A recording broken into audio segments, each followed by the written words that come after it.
Good morning, students. So today we are going to start our next topic of this chapter. Chapter is what books and burials tell us. Okay. So ये मैं आपको पहले बता चुकी हूँ कि इस जो ये हमारा चैप्टर है, चैप्टर का जो नेम है what books and burials tell us, तो इस चैप्टर के नेम से ही मैंने आपको बताया था कि ये हमें क्या बताना चाहता है, मतलब इस चैप्टर में हम लोग क्या स्टडी करेंगे वो हमने पहले डिस्कस कर लिया था। ओके, अब हम किसके बारे में स्टडी कर रहे हैं? बुक्स के। और वो भी कौन से ईयर से? जो मैंने आपको आपने पिछले अगर वीडियोस अच्छे से देखी हो, मतलब आपने लेक्चर सुना अच्छे से, उसके बाद वीडियो देखी, तो आपको क्लियर हो गया होगा कि ये जो हम इस चैप्टर के अंदर स्टडी कर रहे हैं, ये कितने हजार साल पहले की स्टडी हो रही है। 3500 टू 3600। ठीक है, हम कितने की जो आज से लेके आज के टाइम से लेके हम पिछला जो है 3500 टू 3600 ईयर्स पहले की स्टडी जो है हम कर रहे हैं। उससे पहले हमने जो अपना फर्स्ट चैप्टर था उसमें हमने 2 मिलियन ईयर अगो, ठीक है, स्टडी की थी। उसके बाद हमने 10,000 बीसी में हमने स्टडी की। नेक्स्ट जो हमारे चैप्टर थे सेकंड एंड थर्ड, उसके बाद नेक्स्ट जो अभी फोर्थ चैप्टर है ये हम कहाँ पर, जब हमारा अर्लीस्ट सिटीज जो है, द अर्लीस्ट सिटीज जो आपका थर्ड चैप्टर है, जब वो अपने 1600 में तक आते आते वो बिल्कुल डिक्लाइनिंग पर था, खत्म हो गई थी वहाँ की सिविलाइजेशन।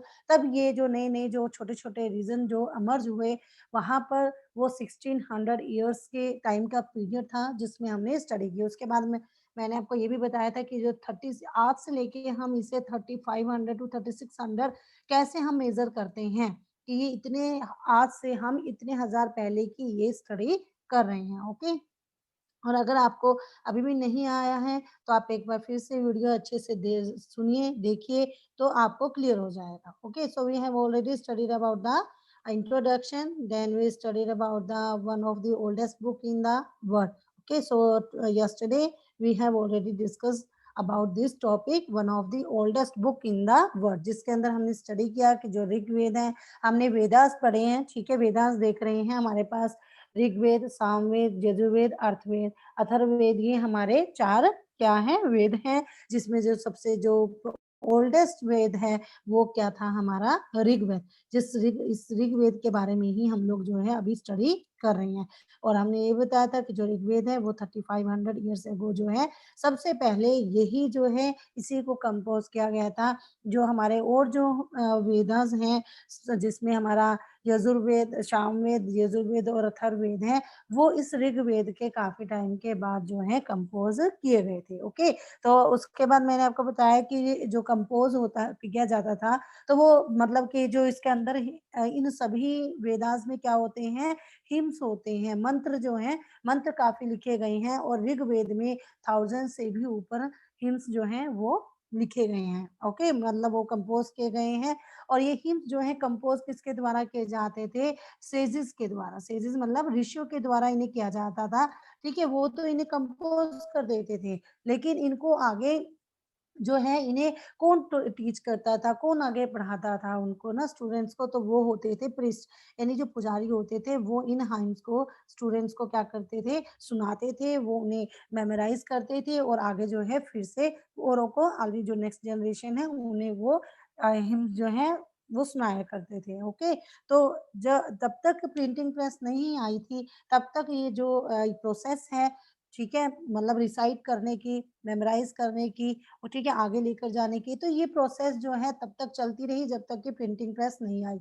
लेकिन जब 200 ईयर्स एगो जब हमारे यहाँ पर प्रिंटिंग प्रेस आई, तो वहाँ पर जो भी पीछे से सारा कुछ नहीं, जितना सब कुछ कंपोज किया वो सब नहीं आया, क्योंकि हमने ये भी बताया था कि उस टाइम पर जो है बाद में कुछ टाइम के बाद, कुछ सालों के बाद, जब मैन्युस्क्रिप्ट्स लिखी जाने लगी, और मैन्युस्क्रिप्ट्स किसके ऊपर लिखी जाती थी? पत्तों की छाल के ऊपर लिखी, पत्तों के ऊपर लिखते थे, पेड़ की छाल पर लिखी जाती थी।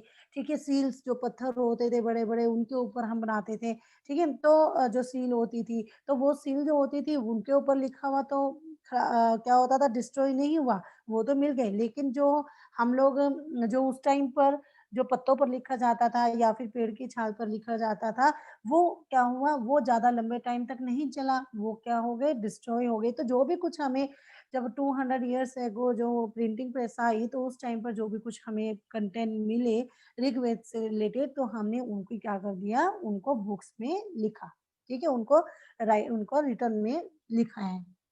तो ये सब हम स्टडी कर चुके हैं। उसके बाद हम ये स्टडी कर रहे थे, how historian study the Rigveda, कि जो हिस्टोरियंस हैं वो ऋग्वेद की स्टडी कैसे करते हैं, जिसके अंदर हम यहाँ तक कर चुके थे कि जो हमारे पास ऋग्वेद है उसकी स्टडी जो है ज्यादातर, मतलब कि जो ऋग्वेद है ना उसके अंदर डायलॉग्स की फॉर्म में, ऋग्वेद के अंदर हिम्स जो हैं वो डायलॉग की फॉर्म में लिखे गए हैं। और यहाँ पर एक डायलॉग जो है एक दिखाए, मतलब कि यहाँ पर कुछ डायलॉग जो हैं वो आपको जो एग्जाम्पल के तौर पर दिखाए गए हैं, जिसके अंदर हम लोग वो डायलॉग कौन से पढ़ेंगे, वो हमारे जो एक सेज हैं, ऋषि हैं, जिनका नाम है विश्वामित्र, और दो रिवर्स, ठीक है, ब्यास एंड सतलुज, उनके बीच का जो है हम लोग डायलॉग यहाँ पर बताएंगे, ठीक है। तो ये जो ब्यास एंड सतलुज हैं, जिनको कि किसके रूप में, गॉडेसेस के रूप में, देवी के रूप में जिन्हें पूजा जाता था। तो इस जो ये विश्वामित्र जो ऋषि हैं, और ये जो जिन्हें गॉडेसेस के फॉर्म में के रूप में इनको पूजा जाता था, ब्यास एंड सतलुज या और नदियां, तो इन दो नदियों के बीच में हम लोग क्या करेंगे, आपस में जो उनके बीच में वार्तालाप हुई उसको स्टडी करेंगे। तो मैंने आपको मैप में फिर ये भी दिखाया था कि जो अब हम ये जो डायलॉग वगैरह जो ऋग्वेद में देखते हैं, हमें बहुत सारी चीजें इनसे देखने को मिलेगी। जैसे कि हमने कहा कि यहाँ पर देखो, मैप में दिखाया मैंने आपको कि ये सतलुज रिवर, ठीक है, ये सतलुज है आपकी, ठीक है। उसके बाद इधर ये ब्यास है। तो ये क्या दिखा रही है, ये बता रही है, देखो ये कौन सा एरिया है, सारा ऊपर नॉर्थ का एरिया ना। यहाँ पर ऑलमोस्ट सारी की सारी नदियां जो हैं, यहाँ पर काफी सारी नदियां हैं, जिसमें सतलुज एंड ब्यास भी हैं। इन दो के साथ से जो ऋषि हैं विश्वामित्र, उनकी वार्तालाप चल रही है। तो आपको यहाँ से क्या, जो यहाँ से ज्योग्राफी के बारे में, हिस्ट्री है, हिस्ट्री को ऐसे ही तो जाना जाता है, जब हमें कुछ भी अगर हमें मिल रहा है, कंटेंट मिलते हैं, तो उन कंटेंट को जब हम बड़े गहराई के साथ पढ़ें, तो हमें वहां से क्या हिस्ट्री जानने को मिलती है। हमें ये पता चलता है कि उस टाइम की ज्योग्राफी कैसे थी, वो कहाँ पर लोग रहते थे, कैसे सिचुएशन में रहते थे, किस तरह के लोग थे, क्या कल्चर था उनका, क्या सोसाइटी थी, कैसी सोसाइटी थी। तो यही सब हमें हिस्ट्री जो है वो समझने में आती है, ठीक है। तो यहाँ पर जैसे हम देख रहे हैं सतलुज एंड ब्यास, ये रिवर कहाँ पर दिख रहे हैं, नॉर्दर्न एरिया में ना। मैंने आपको स्टार्टिंग में बताया था ना कि जो हमारे पास टाइटल है, जो हमारे पास बुक का नेम है, वो है what books and burials tell us. तो मैंने आपको बताया था जो ये पहला पोर्शन है बुक्स का, ये आपका नॉर्दर्न एरिया से रिलेटेड है, और जो बरियल्स होंगे वो हमारे साउदर्न के एरिया से रिलेटेड है। इसका रीजन क्या था, देखिए बुक्स, जैसे आप देख रहे हैं बुक्स के बारे में पढ़ रहे हैं, अब यहाँ पर हमारे पास जो एग्जाम्पल दिया हुआ है वो भी सतलुज एंड ब्यास और ऋषि के बीच में है। और ये कहाँ पर है, ये सतलुज एंड ब्यास, ये नॉर्थ के अंदर, ठीक है, नॉर्थ के एरिया में है। नीचे हमारा ये इंडिया का मैप है, नीचे की टाइप के नीचे हमारा साउथ होता है, इधर ये हमारा नॉर्थ का एरिया है। और यहाँ पर अगर हम बात कर रहे हैं सतलुज और ब्यास के रिवर्स के साथ विश्वामित्र जी की, यानी कि वहां पर जो ऋषि थे, हमने कहा था ना ऋषियों ने ही जो है शुरू में जो है फॉरेस्ट में, जंगलों में जो है ऋषि रहते थे, और वही लोग जो है धीरे धीरे वो कंपोज की उन्होंने, ऋग्वेदा के जो हिम्स उन्होंने कंपोज किए। तो इट मीन्स यहाँ से ये पता चलता है कि जब वो नॉर्थ एरिया के जो रिवर्स हैं उनके साथ उनका वार्तालाप चल रहा है, इट मीन्स ये नॉर्थ एरिया में ही, नॉर्दर्न एरिया में ही जो ये जितने भी वेद हैं ये कंपोज किए गए हैं। ओके, तो यहाँ पर जो है ज्योग्राफी पता चलती है नॉर्थ एरिया की। अब हम स्टडी करते हैं।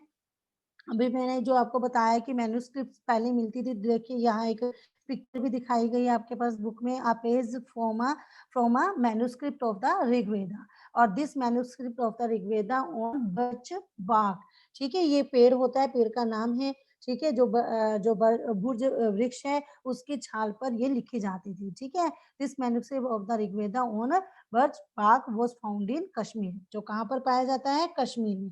Okay, and about 150 years ago, so it was used to prepare one of the earliest printed text, ठीक है, one of the earliest printed text of Rig Veda, as well as an English translation. So it is now preserved in a library in the Pune, Maharashtra.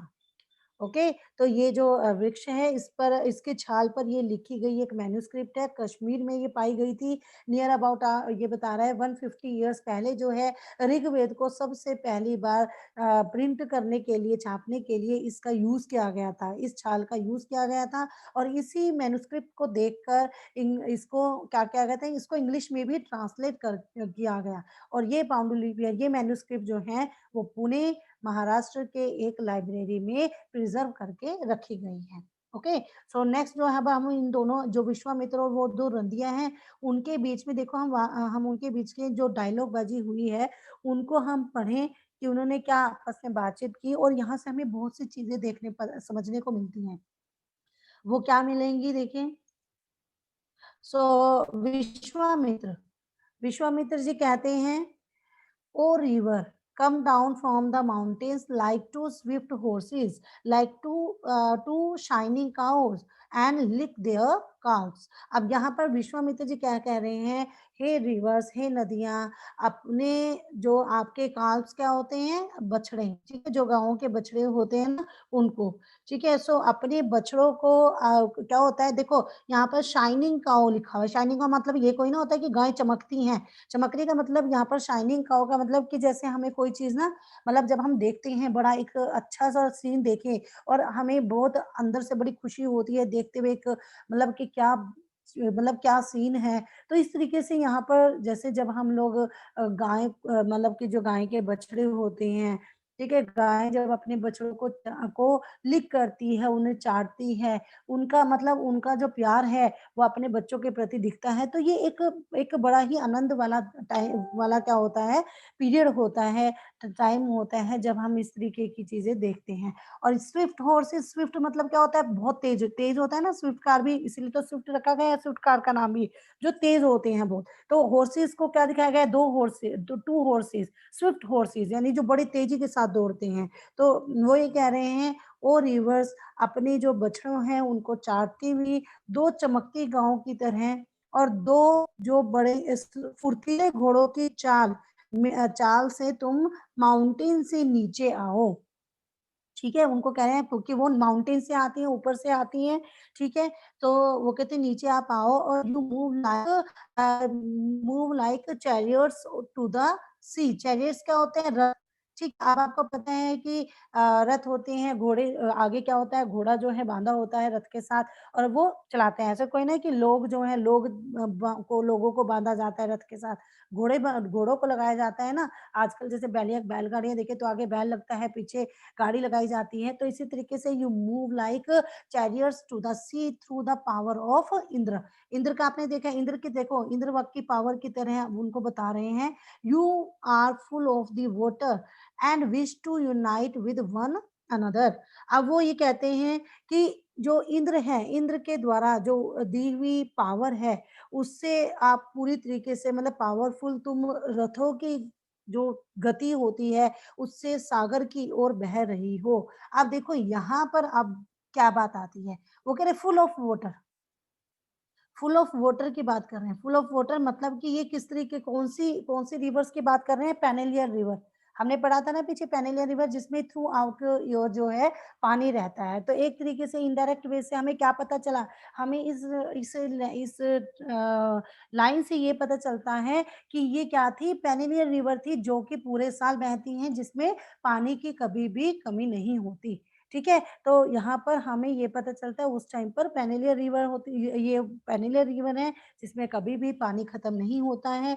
दूसरा ये जो हमने बात करी है काऊ की बात कर रहे हैं, ये हॉर्सेस की तरह हॉर्सेस को एग्ज़ाम्पल के रूप में ले रहे हैं। इट मीन्स कि यहाँ से ये पता चलता है कि उस टाइम पर एनिमल्स को कितनी इम्पोर्टेंस दी जाती थी। एनिमल्स को मतलब कि कितना वो क्योंकि अगर वो कंपैरिज़न कर रहे हैं एनिमल्स के साथ इन रबर को एनिमल्स के साथ उनको बता रहे हैं, कोलैबोरेट कर रहे हैं, तो इट मीन्स कि एनिमल के साथ उनके प्यार को, एनिमल की वैल्यू को वो बता रहे हैं। ठीक है? तो हिस्ट्री हमें यहाँ से ये हिस्ट्री समझ में आती है कि उस टाइम पर एनिमल्स को कितना इम्पोर्टेंट समझा जाता था, कितना वैल्यूएबल समझा जाता था। जो रिवर्स होती हैं, वो पेनियर रिवर्स होती हैं एंड उसके बाद रिवर क्या कह रही हैं? The rivers we who are full of water, देखो आ गया ना full of water, तो पेनिलिया रिवर कहते we who are full of water move along the path the gods have made for us. So once we start following, एक बार हम बहना शुरू करती हैं, फ्लो करना शुरू करती हैं, we cannot stop, cannot be stop, हम कभी भी रुकती नहीं है. So why do you pray to us, O says. अब देखो यहाँ से पूरा क्लियर हो गया ना इस लाइन से कि ये कौन सी रिवर है, पेनिलियर रिवर है. तो रिवर्स क्या कह रही हैं कि हम जो हैं पूरा वाटर के साथ फुल रहती हैं, और हम जो गॉड जो हम क्या होते हैं, जो गॉड्स हैं, जो देवता हैं, उनके बनाए हुए रास्ते पर चलती हैं. और एक बार हम जब फ्लोइंग, जब हम एक बार बहना शुरू करें तो हम रुकती नहीं है. सो हे ऋषि, हे सेज, ओ सेज, तुम हमसे प्रेयर क्यों कर रहे हो? अब वो पूछ रहे हैं कि क्या क्यों प्रेयर कर रहे हो, क्या तुम चाहते हो? सो विश्वामित्र क्या कह रहे हैं, ओ सिस्टर, ओ बहनों, हे बहनों, प्लीज लिसन टू मी, मुझे आप सुनिए, मैं आपको कुछ बताना चाहता हूँ, मैं आपको कुछ सुनाना चाहता हूँ. The singer who was come from the distance with his chariots and cars, let your water not rise above our axles. Axles क्या होती हैं, जो जैसे होते हैं ना रथ का पहिए की जो धुरी होती है बीच की, उसको वो कह रहे हैं. तो rise above our axles, so that we can cross safely. अब विश्वामित्र जी कह रहे हैं, ओ सिस्टर्स, तो मुझे जो है ना, मुझे जो मैं सिंगर हूँ, सिंगर की आप प्रार्थना प्रेयर सुनिए. मैं जो हूँ, मैं चैरियर्स में रथों और गाड़ियों सहित बहुत दूर से आया हूँ. तो प्लीज कृपया करके आप जो है, जो अपने जो आपका जल है ना, उसका मतलब को ना, उसको बहुत ज्यादा ऊपर ना उठाएं. इतना ना उठाएं कि वो हमारे जो चैरियट्स हैं, जो हमारे रथ हैं, हमारी गाड़ियां हैं, उनके एक्सेल्स, उनकी धुरियों को डुबो दें और हम दूसरे पार ना जा पाए. तो कृपया करके आप ऐसा ना करें, आप शांत रहें और हमें आसानी से अपना ये रास्ता पार करने दें. ठीक है. सो वो रिवर्स क्या है, the rivers, we will listen to your prayer so that you can cross safely. कहते हैं हमने ना, वो रिवर्स कह रहे हैं, हमने तुम्हारी प्रेयर सुनी है, हम तुम्हारी ये प्रेयर जो है कर रहे हो वो सुनेंगे, और जिससे भी मतलब कि, और जिससे कि तुम जो है सेफली इस पाथ को, इस रास्ते को पार कर सको. तो हम तुम्हारी जो प्रेयर है वो सुनेंगे और यू कैन क्रॉस सेफली, तुम आसानी से इसे क्रॉस कर सकते हो. सो अब यहाँ पर देखो, ये बात हुई उन दोनों के बीच में. अब हिस्टोरियंस क्या पॉइंट आउट करना चाहते हैं इस डायलॉग से. हिस्टोरियंस, अभी मैंने वैसे आपको सारे इन डायलॉग्स के से बता दिया कि हिस्टोरियंस ने इससे क्या हिस्ट्री समझाई है, हिस्टोरियंस ने क्या हिस्ट्री निकाली. तो वही देखिए नीचे बता रहा है, historians point out that this hymns was composed in the area where those river flow.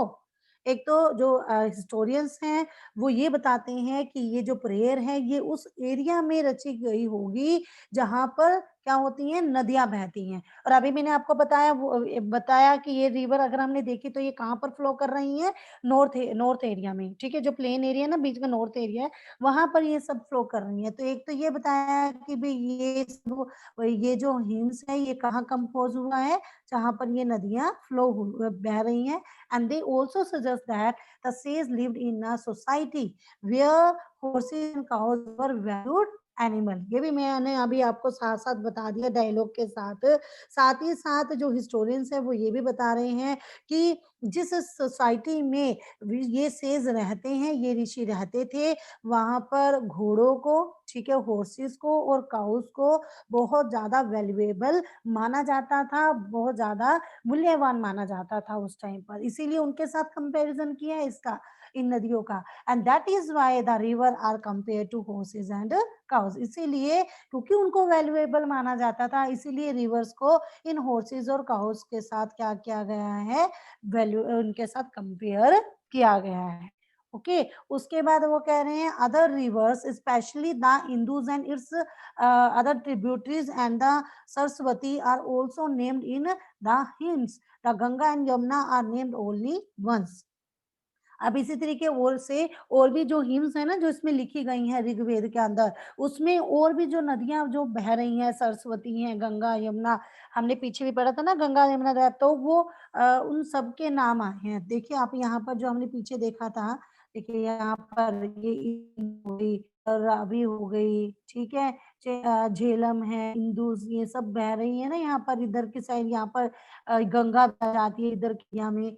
तो ये सब जो है नदियाँ नॉर्थ एरिया की तरफ ही बह रही हैं और इन्हीं के नाम जो हैं वो ऋग्वेद के अंदर क्या किए गए हैं, मेंशन किए गए हैं। ऋग्वेद की यहाँ पर जो सेज थे वो कहाँ पे रहते थे? नॉर्थ एरिया में रहते थे और वहीं पर ही वो उन्होंने ये ऋग्वेद जो है या और वेद हैं वो कंपोज़ किए हैं। तो इसीलिए हम कहते हैं जो हमारा इस चैप्टर का फर्स्ट जो नाम है व्हाट बुक्स, तो ये हमें किसके बारे में स्टडी कर रहे हैं हम यहाँ पर? नॉर्थ एरिया में उस टाइम पर क्या हुआ, 3500 ईयर्स एगो नॉर्थ एरिया में क्या-क्या चीज़ें हुई, वो हम स्टडी कर रहे हैं। क्लियर? नेक्स्ट इज़ यस, अब हम नेक्स्ट जो स्टडी करेंगे वो करेंगे कैटल्स, हॉर्सेस एंड चैरियट्स। सो मैंने आपको देखो हमारी जो इंट्रोडक्शन थी उसमें मैंने आपको बताया था ना कि यहाँ उस टाइम पर हम आगे ये भी स्टडी करेंगे कैटल, हॉर्सेस एंड चैरियट्स के बारे में, यानी कि ये हमें ये बताता है कि उस टाइम पर ये जो एनिमल्स थे इनको कितनी इम्पोर्टेंस दी जाती थी या कितने वैल्यूएबल होते थे। So there are many prayers in the Rig Veda for cattle children specially son and horses. कहते हैं यहाँ पर ना ऋग्वेद के अंदर बहुत सी ऐसी प्रेयर की जाती थी किसके लिए? यस, ऋग्वेद के अंदर कैटल्स के लिए, जितने हमारे पशु होते थे उस टाइम पर कैटल्स, चिल्ड्रन के अंदर स्पेशली वो कह रहे हैं सन्स, बेटों के लिए, मतलब वहाँ पर उस टाइम पर भी मतलब एक तरीके से आप कहें कि भेदभाव वाली स्थिति थी। उस टाइम पर भी कभी भी डॉटर को के लिए कुछ प्रे नहीं किया जाता था। लोग उस टाइम पर भी बेटे की ही डिमांड करते थे। सो सन्स के लिए और साथ ही हॉर्सेस के लिए, ठीक है? तो इनको प्राप्त करने के लिए प्रेयर की जाती थी। Horses were yoked to the chariots that were used in battle. अब आपको पता है देखो, जो हॉर्सेस हैं, उनका यूज़ कैसे किया जाएगा? जो चैरियट हैं, जो क्या होते हैं, रथ होते हैं, रथ के आगे घोड़े लगा दिए जाते थे और फिर उनको कहाँ लेके जाया जाता था? जब युद्ध होते थे, ये युद्ध में उनको ये रथ जो होते थे, वो घोड़े जो होते थे, इन रथों को खींचने काम आते थे। अब उस टाइम पर कोई गाड़ियाँ कोई ना होती थी कि गाड़ियों में जाएँगे बैठ के। उस टाइम पर तो यही उनका जो है, एक तरीके से ट्रांसपोर्ट का ज़रिया होता था चैरियट्स और इन चैरियट्स को कौन खींचता था? हॉर्सेस। ओके, तो इसीलिए इनको युद्ध में यूज किया जाता था हॉर्सेस को इन चैरियट्स के साथ। So which were fought to capture cattle. अब वो कह रहे हैं कि और इन जब ये लड़ने जाते थे तो ये इनकी लड़ाइयाँ किस चीज़ के लिए होती थी? कहते अब ये युद्ध तो लड़ने जाते थे, युद्ध किस-किस चीज़ के लिए करते थे? कहते जब ये किसी भी लड़ाई में जाते थे तो ये कैटल को कैप्चर करने के लिए। और कहते वहाँ जो पशु होते थे ना, पशु को कैप्चर करने के लिए, उन्हें छीनने के लिए वो युद्ध करते थे।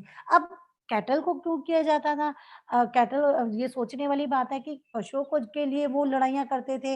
ठीक है, वो कैसे? अब आपको याद होगा मैंने पीछे बताया था कि जो ऋग्वेद है उसके मतलब जो आगे जो वेदास हैं उसमें सेरेमनीज़ वगैरह होती थी। यज्ञ किए जाते थे, यज्ञ के अंदर सैक्रिफाइसेज़ होती थी। सैक्रिफाइस के लिए क्या करते थे? अनाज डालना, दूध डालना, घी डालना, है ना? ये सब सैक्रिफाइस में क्या होता है, य यज्ञ में डाला जाता है। अब घी वगैरह कहाँ से आता है? कैटल से आएगा ना, गाय देगी, गाय के दूध से क्या बनता है? घी बनता है। तो इसीलिए शायद जो है वो लोग जब युद्ध करने लड़ने जाते थे, तो वो एक तो कैटल कैटल को छीनने के लिए, कैप्चर करने के लिए, उनको जीतने के लिए युद्ध लड़ते थे। फिर battles were also fought for land, साथ ही साथ लैंड के लिए भी क्या की जाती थी? लड़ाइयाँ करी जाती थी, बैटल की जाती थी लैंड छीनने के लिए, which was important for the pasture. अच्छा, लैंड किसके लिए क्यों बैटल की जाती थी? आपको याद होगा कि हमने कहा कि कैटल, ठीक है? यहाँ पर कैटल हैं। वो जब कैटल मान लो जीत कर ला रहे हैं, उनके लिए लड़ाइयाँ कर रहे हैं, तो अब अगर कैटल को लाकर उन्हें खिलाना-पिलाना भी तो पड़ेगा, नहीं तो क्या होगा? वो मर जाएँगी। खिलाने के लिए क्या चाहिए, चारा कहाँ से आएगा? जब लैंड होगी, लैंड के ऊपर जब वो काम करेंगे, क्रॉपिंग करते हैं, फसलें भी उगती हैं, साथ ही साथ पास्चर जो है, जो चारा है वो भी आता है और उस पास्चर का यूज़ कहाँ किसके लिए किया जाता है? का कैटल्स की फूड के लिए किया जाता था and the growing hardy crops, ठीक है, वो क्रॉप्स को ग्रो करते थे and that ripen quickly such as barley. So ये अनाज वगैरह के लिए वो क्या करते थे, जब वो क्रॉपिंग करते थे तो ये अनाज वगैरह उनको मिलता था, साथ ही साथ उन्हें बादशाह जो चारा है वो अपनी कैटल के लिए मिल जाता था। तो some battles were fought for water, कुछ जो लड़ाइयाँ हैं ना वो वोटर के लिए भी की जाती थी, एंड टू कैप्चर पीपल, और लोगों को कैप्चर करने के लिए भी। अब सोचने की बात है, लोगों को पकड़ने के लिए, लोगों को कैप्चर करने के लिए कैसे की जाती थी।